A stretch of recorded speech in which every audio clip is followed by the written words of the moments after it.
Alors, on l'a vu, on a essayé de voir, il y a évidemment plusieurs dimensions dans l'évaluation et dans la note. C'est un moyen de communication, je l'ai dit tout à l'heure. Et ça, c'est quelque chose qui est trop souvent négligé. Évaluer, c'est communiquer. Et ça veut dire aussi qu'il ne faut pas s'interdire et même s'autoriser à ne pas avoir le même type de communication selon les destinataires. Je ne communique pas de la même manière avec mes collègues ou avec les parents ou avec les élèves. C'est aussi, évidemment, une manifestation de l'autorité, du pouvoir. Hein, il peut y avoir un usage détourné de la note qui permet, d'une certaine manière, d'affirmer son pouvoir. Il peut y avoir une sorte d'emprise liée à la note. Alors, on l'a vu aussi, la note, c'est l'expression d'un système de valeurs personnelles. Et moi, sans vouloir, je dirais, aller vers des excès qui seraient d'introduire de la psychanalyse dans la formation des enseignants, mais je pense qu'il serait quand même important qu'il y ait une vraie réflexion dans les établissements de formation, quel que soit le nom qu'on leur donne demain, sur la déontologie, sur les valeurs. Une véritable réflexion sur les valeurs. Parce que, on le sait bien, derrière les questions d'évaluation, il y a quand même aussi, évidemment, des aspects qui sont importants. Alors, c'est aussi un arrangement, bien sûr. Et puis, c'est aussi une norme sociale propre à un groupe. Et donc, ce qui est important aussi, c'est de faire évoluer la norme sociale. Hein. Il y a des biais importants dans les pratiques de notation, et peut-être que le biais le plus important, c'est celui que André Antibi a repris sous une forme qui a été popularisée, qui est celui de la constante macabre. Alors, en fait, Antibi, il a repris un vieux constat qui existait auparavant, qui était la loi de Posthumus. 1947, Posthumus, c'était un pédagogue hollandais, Karl Posthumus. Et donc, vous connaissez tous cette loi donc de la constante macabre, qui consiste à ajuster les notes de manière à avoir un tiers de bon, un tiers de moyen, un tiers de mauvais.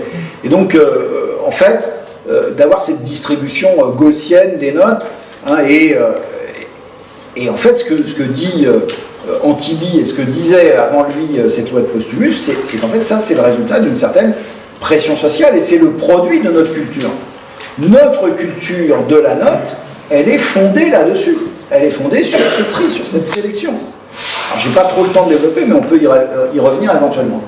Alors, et puis ça pourrait être aussi, et c'est, vous voyez, je le mets quand même en dernier, mais parce que c'est évidemment pour moi le plus important, et en tant que pédagogue, donc optimiste, c'est évidemment ce que je veux développer, c'est bien sûr aussi un outil pour progresser. Donc c'est à la fois une pratique sociale, donc sous-tendue par des valeurs, ça renvoie à des conceptions de la justice, c'est évidemment quelque chose qui est difficile à faire évoluer, parce que bien sûr les enseignants sont marqués profondément par leur représentation du métier. Alors, c'est aussi une pratique qui est chronophage et qui peut être vidée de son sens, c'est ce que j'ai essayé de vous montrer à travers quelques statistiques, et en fait, on est souvent dans un rapport utilitariste au savoir.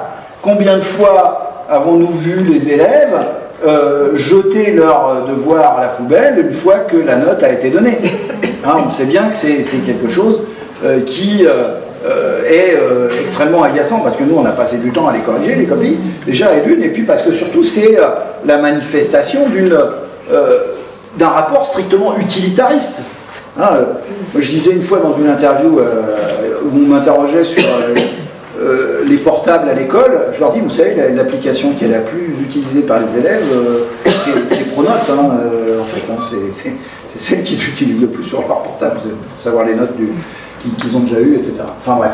Et donc, alors ça c'est ce que je vous ai montré, et donc en fait, la question, le message sur lequel je voudrais clore mon intervention, et puis après laisser place aux questions, c'est que finalement souvent on note pour se dispenser d'évaluer les acquis. Et en fait, dans ce rapport de l'hygiène qui est assez ancien, mais qui était un des très très bons rapports, c'était Roger-François Gauthier qui l'avait rédigé, et on est là au cœur de ce qui est finalement la véritable fonction que devrait remplir l'évaluation, c'est-à-dire une évaluation qui soit véritablement une évaluation au service de la réussite et au service des apprentissages. Donc une évaluation qui soit une évaluation critériée et non normative, une évaluation qui doit souligner non seulement les erreurs, parce qu'évidemment il faut les souligner, les erreurs et pas les fautes, je n'ai pas besoin de développer longuement,